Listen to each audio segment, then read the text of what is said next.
నా రెండు చెప్పులు పోయాయంటూ జనసేన అధ్యక్షుడు పవన్ కళ్యాణ్ వేసిన సెటైర్లపై ఏపీ మంత్రి పేర్ని నాని ఘాటుగా స్పందించారు.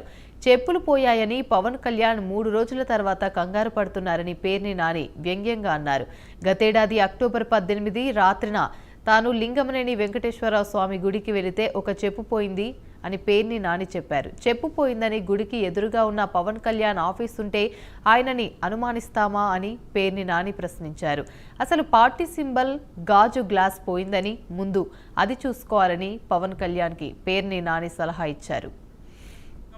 గుడి ఏదో ఉంది కదా, వెంకటేశ్వర గుడి దగ్గర లింగంనే ఆయన వెంకటేశ్వర గుడికి అక్టోబర్ 18వ తారీఖు 17వ తారీఖు వెళ్ళాను. ఓ చెప్పు పోయింది. అక్టోబర్ 18వ తారీఖు వెళ్తే నేను గుడికి వెళ్తే గుడి నుంచి బయటకు వచ్చేప్పటికి ఒక చెప్పు లేదు. ఒక చెప్పు పోయి అక్టోబర్లో పోయి ఇప్పటికి 9 నెలలు అయింది. ఒక చెప్పు పోయి నేనే చేస్తాంటే ఇప్పుడు నేను 3 రోజులకి 2 చెప్పులు ఏముంటుంది అని నా చెప్పు పోయి 9 నెలలు అయింది. ఒక చెప్పు పోయి లింగం నేను వెంకటేశ్వర గుడికి వెళ్తే ఒక చెప్పు లేదు, కనపడతలా.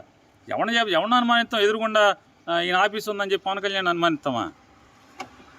మనం అటు అనుకోలేం కదా. నా ఒక చెప్పు పోయే 9 నెలలు అయింది. మరి ఆడు ఒక చెప్పు ఏం చేసుకుంటాడు మరి పట్టుకెళ్ళి నాకు తెలియదు. 9 నెలలు అయింది పట్టుకెళ్ళి. మరి 3 రోజుల క్రితం 2 చెప్పులు పోతే ఈ కంగారే ఉంది. ఏం పోయిన చెప్పులు కొంటాళ్ళు ఏముంది పవన్ కళ్యాణ్ గారు?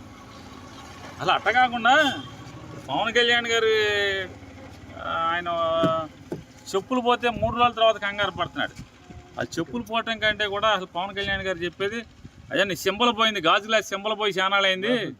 చెప్పులు పోతే ఈ కొన్నోడే మళ్ళీ ఇంకోటి కొంటాడు. ఇవాళ ప్రొడ్యూసర్ ఇంకోటి కొత్త సినిమా ఒకటి కొంటాడు. రేపు సినిమాకి ఆల్రెడీ రెడీగా మేము సినిమాలు ఇక్కడే తీసుకుంటాను. మొన్న వచ్చి వెళ్ళారు కదా, కొబ్బరికాయ కొడతాకి ఈయన గోతులో దిగి పూజ చేస్తే ఆడ